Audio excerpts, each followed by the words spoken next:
எல்லாமே ஊருக்கு புதுசா சொந்த ஊர் தாங்கண்ணா.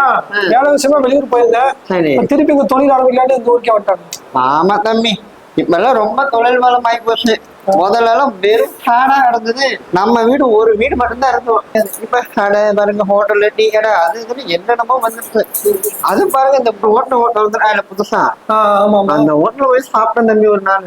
பெருசா விளம்பரம் பண்ணாங்க. சரி, என்னதான் போய் சாப்பிட்டாக்கா, சாமி நீ பழிக்கிற பாருங்களே, இந்த மாதிரி இருக்கு சாப்பாடெல்லாம்.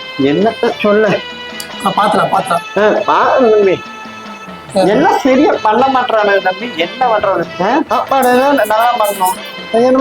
ஏமலமான ஒரு சாப்பாடு கொடுக்குறாங்க. மனசு சாப்பிட்றாங்கன்னு தெரியல தம்பி. ஓகே தம்பி. ஆமா, நீங்க என்ன தொழில் பண்றீங்க?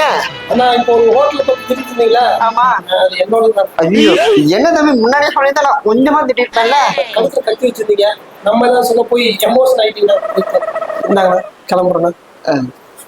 கல்வியா செய்வீங்க? நான் கட்டிங் செய்வேன் 2 மணி. 4 ரோட்ல தான் நம்ம பேக்கரி ஆரம்பிச்சு 3 மாசம் தான் ஆச்சு.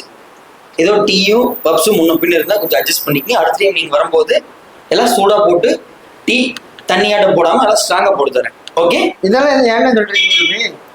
இல்ல, நான் சொல்லணும்னு தோணுச்சு.